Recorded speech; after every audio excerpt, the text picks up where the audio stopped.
Into this one, trying to make things even once again, and this is gonna be the spike towards A. The spike out this way, but this tells me that they want to play this very slow, right? Unless Bungie, or not, excuse me, not Bungie, unless Jazzy and Katsumi can get something done out towards mid, right? They're not taking this one fast. There's no blast packs to get their way onto the site, so that's exactly what happens. Slowly, they inch away and take away space up into A heaven. Paint shells to try and clear out elbow, and trademark made quick work of. Claudia has since backed away from the snake fight, and Rise is still here fighting on the site, but Jazzy will scoop up the first, puts Rise down, and with that, Annie, an interesting Viper's Pit. It makes it difficult to play anywhere except for elbow. Well, somebody's right here waiting for him. That somebody is Mel. Fault line to force the chamber off the angle. Paint shells there as well, and the fishing through the pit, it's not going great. We go showstopper up top for Bungie. She's gonna go hunting. Backside we'll find Alexis, and Claudia scoops one up onto Mel, but Annie just outside the pit, and she stays alive. She finds the first, but she looks away at the worst possible time to the spike planted for heaven. That's exactly where Katsumi is playing it. It's a paranoia to try and cut out the lights. Amnesia so low, gonna hop onto the spike, and Katsumi will find the Red Bull clutch. She was getting pushed away. She had to take action. She had to get those kills one after the other. And to me, she's able to do just that. What an amazing player. Able to deal with that pressure and able to find those answers for Cloud9. The round, changing them around a little bit. Towards the first half, it was CLG taking the economy over and over again. But now it's Cloud9 in the better lead to make this one work out. Yeah, really rearing up here to take the lead is Bungie. Bungie and friends out towards mid, and all the aggression, it was expected. Paranoia not quite gonna find the raise. It does cut out the lights. Verizon Han, however, who have since tried to creep themselves into an advantageous position, but it doesn't seem to be going their way until Claudia finds her way in the mix.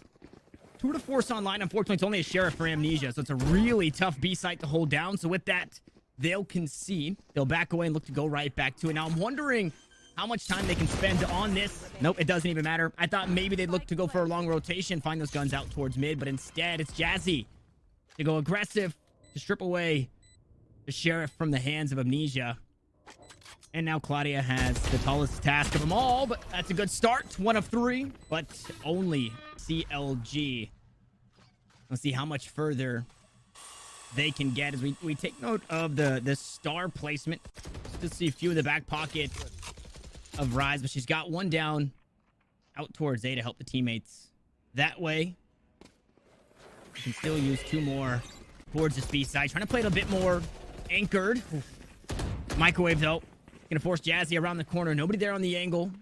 Try and capitalize on the push from Cloud9. So all 5 will storm their way onto the B site. Now, how do they set up here in the post plant, or do they set up here in the post plant? The showstopper just around the corner. Somebody has to try and fight to save the lockdown. It's enough to find not only the lockdown, but the frag.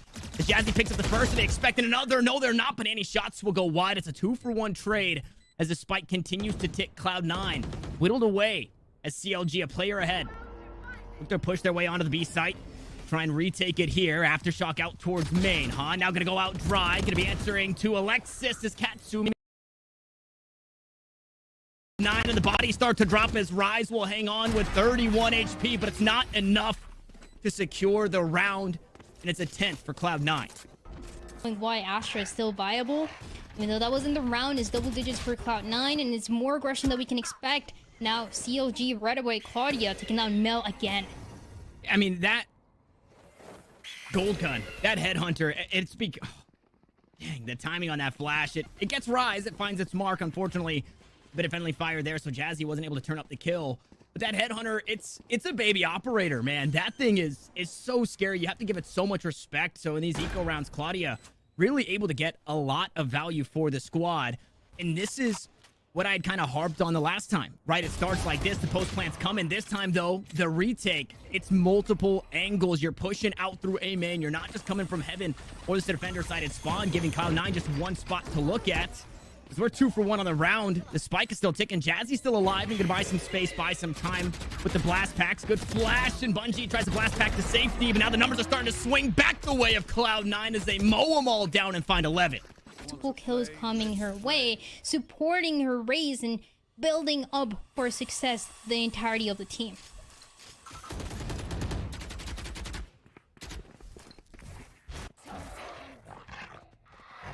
And hopefully we didn't get too far ahead of ourselves in that last round. It was just an eco round for CLG as they looked to retake. This time they have the rifles, but they have to try and find a way to hold on. They have to try and find a way to stop the Cloud9 onslaught. And unfortunately, at the start of the round, it's early damage given the way of CLG, Bungie and Han.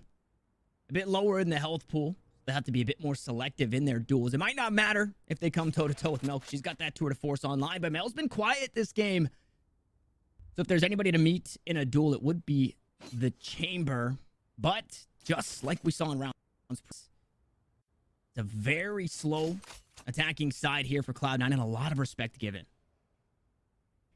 Cloud9, they don't want to give away more rounds that they already have, and it's going to be the Seekers now to initiate them. They were waiting for the right opportunity, only 30 seconds, and this is a pretty good hit. There's no one close to side. There's a chance to get the last player back to side. Jazzy so low, though, getting taken down. Jazzy just getting cooked in the corner. Beautiful nano swarm there from Amnesia, and she's backside. That's not a safe place to be, but she's making it work. Meanwhile, Rise stuck underneath heaven as that clock continues to tick, and the snakebite, it's not quite forcing her out. Nice rolling thunder, though, and well, with 5 seconds left, the aftershock goes through the box. Han will find a kill onto Annie, and C9 might have just done, well, not enough. CLG have done enough as that clock ticks down. Mel need to push Cloud9 further than any team has been able to do, and CLG, they're doing an amazing job of responding to the aggression that Cloud9 is able to push. Because there's only 30 seconds, you gotta capitalize from it right away. There's the rolling thunder, you deny those chances, and they want to get away with more rounds, but can they do it? Already Bungie right in front of the wall does get taken down by Mel. Yeah, and I like that from Mel. Maybe playing a little too conservative on the game as a whole. Kind of second-guessing herself in some of these plays, especially when we look back to that fake on the defensive side of things. But this time, she just runs right up into A heaven, looks to take an immediate fight, and, well, she wins it out, and things are going swimmingly here for C9 as Claudia plays inside the Omen Grape. Oof. Speaking of Omens, Katsumi, Paranoia. We're going to make everybody nearsighted out towards the spawn. Unfortunately, Amnesia wasn't quite tagged up by that, so she's able to trade the kill. And with 1 HP, Claudia only good for 1. Now the spike's planted, and it's the rotators here from the B site. They were anchored for a moment. Now they look to retake.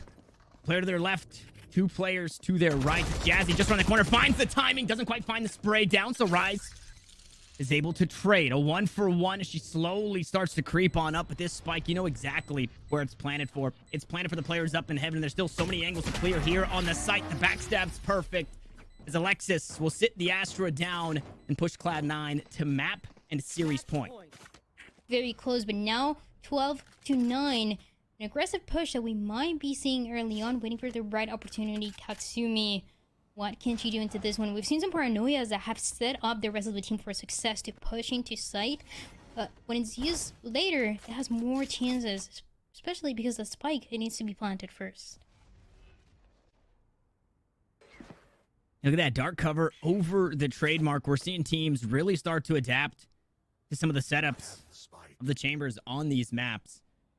With that smoke out, really anything can happen. Unfortunately, there is nobody in heaven to see that smoke. Maybe it's heard, so they know that, okay, somebody could have crept on through, but that might not be the case. Showstopper out, though. Sheriff now in hand as the paint shells come through. It's Rise and Jazzy to hop the way into the kill feed. It's Claudia from downtown. And a showstopper. That's going to go wide, courtesy of the rendezvous. Claudia able to get to safety as Rise continues to hold it down on this side. It's another Viper's Pit from Annie and a boom bot.